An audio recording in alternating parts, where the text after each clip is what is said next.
Welcome to this explainer. Today we're tackling what's got to be one of the most massive, stubborn challenges in the consumer finance industry, objectively quantifying customer unhappiness. People usually treat dissatisfaction like this fleeting, fuzzy emotion, right? But today we're throwing out the feelings and looking at the hard data to see exactly how to measure it. So let's dive right in. How do you put a price tag on a broken promise? Because sure, dissatisfaction feels totally subjective. It's an angry phone call, a closed account, or, a scathing review online. But if you're just treating it as a standard customer service headache, you're making a huge mistake. Ignoring this stuff leads to massive financial risk down the line. So our focus for this explainer is exactly how to pin a dollar amount on that dissatisfaction. We'll be doing this by tracking 3 key things: complaint volumes, the percentage of complaints that actually result in relief, and the eventual legal losses tied to product sales and servicing. Here is our quick roadmap for today. First, the cost of dissatisfaction. Second, decoding selling practices. Third, Pillar 1, complaint volumes. Then, Pillar 2, measuring relief.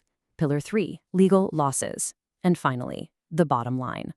Section 1, the cost of dissatisfaction, ignoring the consumer. To really tackle this, we're relying on the SASB Consumer Finance Standard. Since these standards now live under the IFRS foundation, they give us a rock-solid, standardized framework for financial disclosure. Basically, this standard hands us the exact accounting tools we need to measure sustainability-related risks. Specifically, we're looking at how ticked-off customers directly threaten cash flows, limit access to finance, or jack up the cost of capital over the short, medium, and long term. We aren't just guessing here, guys. We're using the gold standard of the industry. Section 2, selling practices, where risks hide. Let's get our definition straight. The SASB standard points out that risks in selling practices usually pop up when a company uses deceptive methods or just totally fails to provide transparent info about their primary and add-on products. And honestly, this almost always happens because employee compensation and incentive policies are unintentionally encouraging reps to sell things that just aren't in the client's best interest. The result is that customers end up holding these highly concentrated, high-risk portfolios. And that leads directly to the exact kind of dissatisfaction we are trying to measure today. Section 3, Pillar 1, complaints, early warning signs. Okay, the specific tool we use right out of the gate is SASB metric FNCF 270A.4.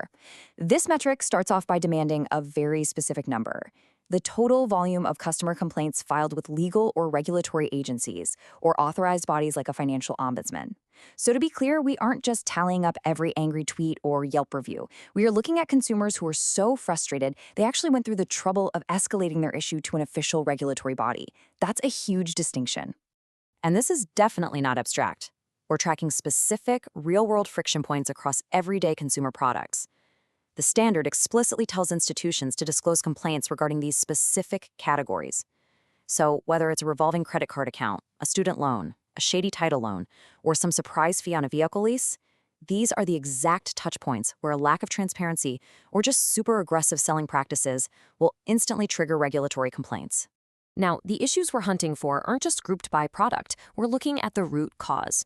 Were the fees and interest rates deliberately hidden? Was the marketing deceptive? Were consumers strong-armed into buying add-on products like debt protection or credit score tracking without really understanding the cost?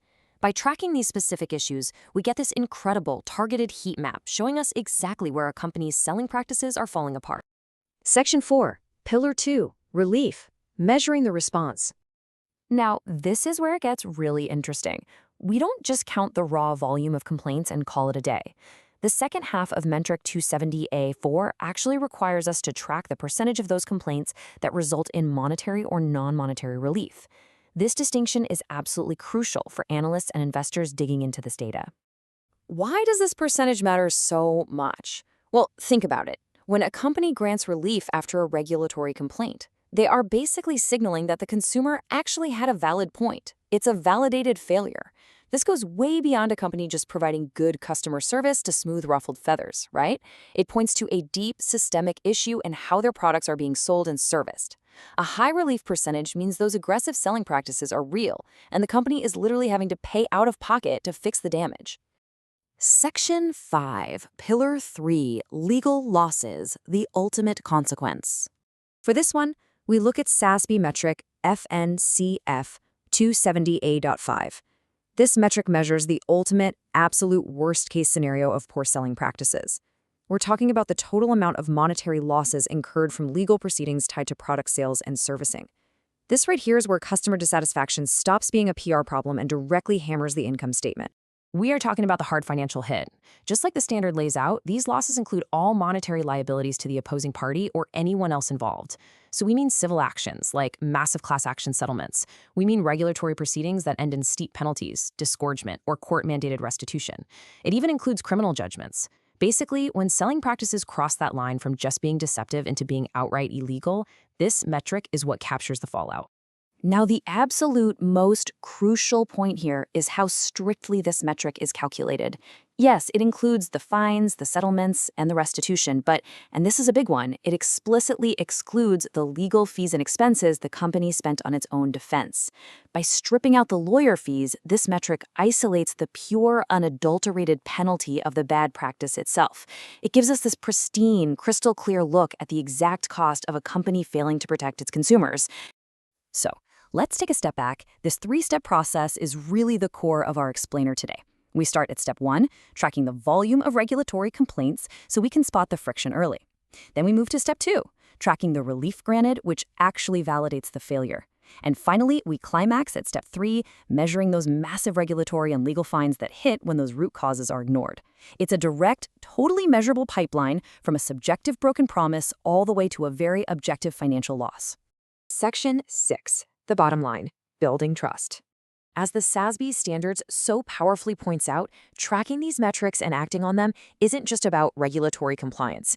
It's not just about dodging fines. It's literally the foundation of long-term value. When you provide consumer finance products that are genuinely focused on the customer's best interest, you build incredibly deep trust, you expand your market share, and you ensure sustainable revenue growth over time. Relying on short-term revenue generation from deceptive add-ons or hidden fees, that is a ticking time bomb. Which brings us to our final thought for today. I want you to look at the data inside your own organization, or even the companies you're investing in. Are you using this framework to track those early warning signs, like complaint volumes and relief metrics? Or are you just sitting around waiting for the legal losses to hit the balance sheet and paying the fines when it's already way too late? The tools to measure the unmeasurable are sitting right here in front of us. It's up to you to actually use them. Thanks for joining me for this explainer, and keep questioning the data.